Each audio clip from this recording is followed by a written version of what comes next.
No, you can't honk. Hi, everybody. It's Melanie Taylor here, the Director of Education at Eat, Breathe, Thrive, one of your four co-hosts for the Symposium on Recovery and Yoga. I am so excited today to get to meet for the first time and chat a little bit with you with the amazing Kathryn Templeton. What I will share is that every member of our team was a little jealous that I got to be the person meeting with Kathryn today, and also excited for me to have this conversation and get to know you a bit better. So thank you so much for being here, Kathryn, and supporting us and getting the word out about the symposium. You have quite a background in history. So instead of me trying to share that, why don't we pass it to you and have you tell us a little bit about yourself and what you do? Okay. Well, first of all, I'm currently driving to my office. So enjoy the atmosphere and the environment here, lots of on-the-go things. And part of what I do and have been doing for 30 years is I'm a clinical psychotherapist and I work with trauma. And that means sometimes people go to the hospital and to get extra support, and then they come back to their therapy. So it's part of what's happening today. After starting as a psychotherapist working in trauma with combat Vietnam vets at the VA hospital here in West Haven, Connecticut, I realized that I was getting burnt out and I needed some support. So I started practicing yoga with Steve Ross, Happy Yoga on the Oxygen Channel. And when he would stop for commercial breaks, I'd go make sandwiches for my kids and I'd come back and get back in the yoga poses. So that's my illustrious beginning of yoga. But the practice really did support me. It helped me build resilience. It helped me with self-regulation. Just the breathing practice helped calm my mind. And then, because I'm a little nerdy, I was really interested in why yoga works so well. And that brought me to the study of the science of Ayurvedic medicine, which is the science behind yoga, to understand why, certain asana create certain effects in the body and in the mind, the pranic body. And then I started bringing that work in because it was so helpful for me. I started bringing that work in to my clinical work with my clients. First at Clifford Beer's clinic with children who had complex trauma in their families, and then to other places that I've worked, and then my private practice. And that led me to wanting to teach this to more people. And then I created programs at the Himalayan Institute, which is an amazing ashram, where I met our friend Nikki Myers. And Nikki and I were fast friends around the effectiveness of using yoga as a healing tool therapeutically, most psychologically, both for recovery and for working with trauma. And after developing those programs, I began working with my friends on Yoga International and Vandy Botanicals, and so that's what I do. I teach a little course in psychology at Sacred Heart University because I still like to keep my big toe in the academics. Oh, I love that. I especially love the part you started about really how you started with yoga for yourself, I think, and then wanting to understand it. That's my history as well, of like, okay, why is this working? And the geek in me needed to get it. And then authentically, I think many of us are like, now I get it. Oh my goodness, I need everyone to get it. And so I love how you intertwine the two of them together. You mentioned Ayurveda. I know this is a big part of what you do. And so for someone who might be maybe a new yoga teacher or hasn't delved into the magic that I know and Ayurveda has, what would you say about Ayurveda and how we can utilize that to support people with mental health, recovery, eating disorders, addiction? Well, I have a lot to say about it, and I bet you do. Time on it today.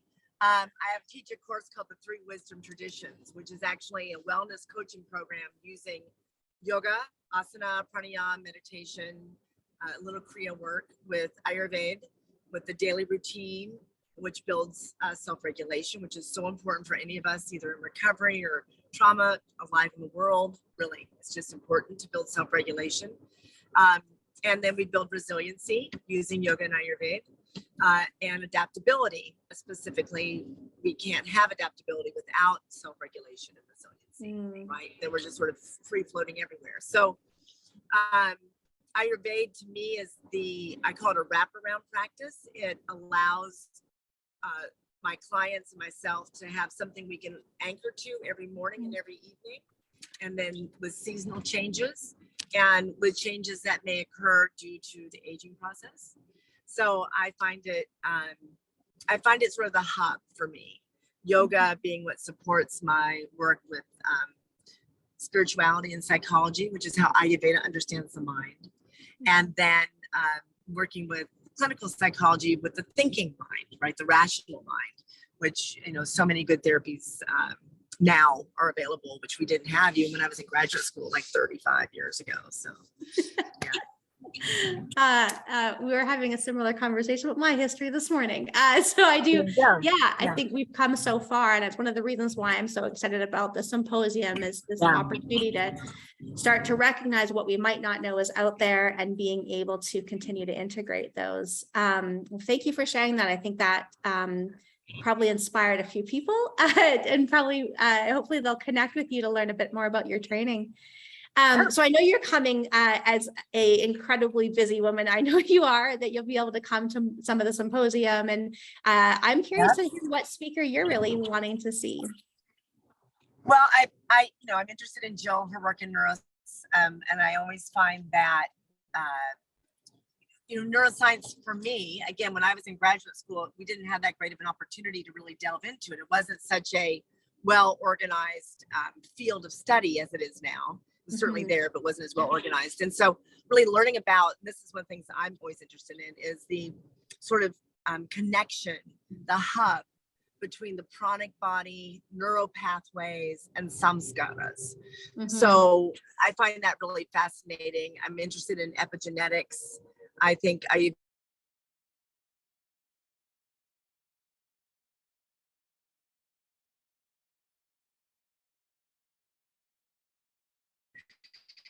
and such an inspiration. And actually, I've got several clients who because they become so interested through our work in individual practice with yoga and Ayurveda, and they're interested and very involved in their own recovery communities, but they want to bring more yoga in. And so I think it's really interesting to hear kind of what she's doing and how she's working with that information as well. So I'm gonna check them out, check out some others.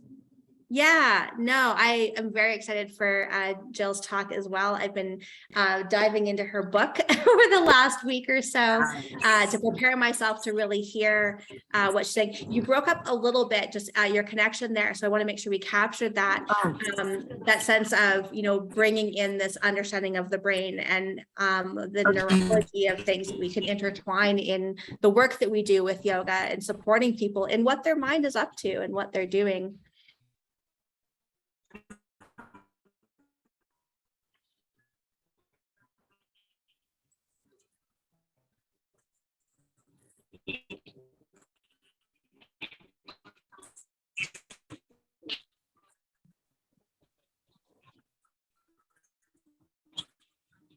Ayurveda and yoga have been around thousands and thousands of years. We're the newbies on the bunch of old information. So looking at that neural hub, looking at defective space, which for some of us is around our rational mind, or some of us it's even around mood stabilization. And certainly with substance abuse at times, there can be a hereditary or DNA, RNA component. So I think that looking at the epigenetics, looking at multi-generational types of healing that needs to happen, cultural healing, and yoga and Ayurveda have so much to say about this. Of course, I'm interested in how neuroscience ties it in as well. Oh, I love that.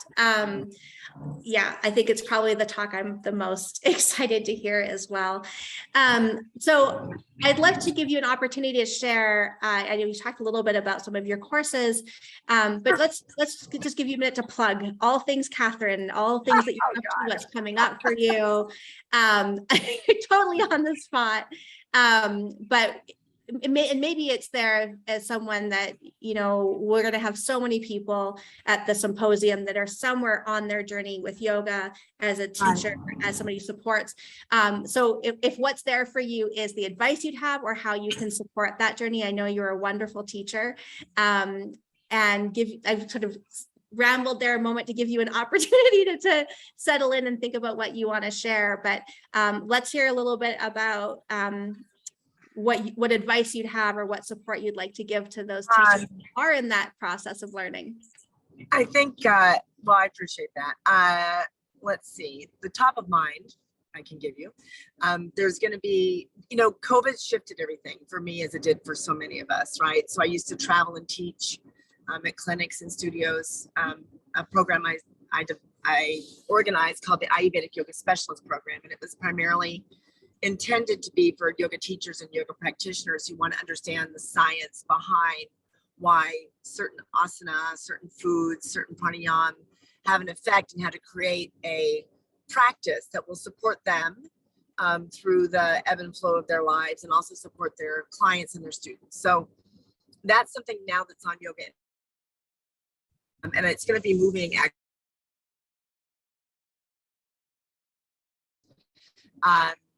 3WT, my wellness coaching program, is really for anybody who's interested in using the technologies of yoga, the technologies of Ayurveda, and a little bit of CBT, cognitive behavioral therapy. So it's not necessarily for people who are therapists, although therapists will learn about yoga and Ayurveda, but it's really intended for yoga teachers, yoga practitioners, people who want to learn more about how to bring the daily routine of Ayurveda into their lives and into their clients' lives, to give them extra support, especially as they're working on their recovery, they're working on trauma. Certainly, disordered eating is part of a traumatic, in the traumatic realm for us, because it usually is something that needs extra support day in and day out, as just anxiety and depression, So those two are larger programs. And then on the smaller front, I have some work in polyvagal theory that's up on Yoga International, working with autism spectrum on Yoga International. And then I'm doing my very first, maybe the only one this year, in person at my friend June Hunt's Moondog Yoga, beautiful Quakertown outside Philly. And we're doing a kind of a fun, it's a program where we're sort of stress busting is what we're calling it. Like, we assume everybody has stress, and we assume everybody needs support on how to kind of practically, pragmatically, and inexpensively manage it. And that's what we're going to teach over the weekend. Oh, that's beautiful. Kathryn, when you were sharing about your first program, it broke up a little bit. I know you mentioned it was on Yoga International, and it sounded like it might have been moving. So I wanted to make sure you had an opportunity to say that again. Yeah, so the Ayurvedic Yoga Specialist Program, which has been at the Himalayan Institute for 10 years and on the road, and has been at Yoga International for a few years since COVID, is probably going to be moving to a different site, and I'll be announcing that at the end of October. So okay, wonderful.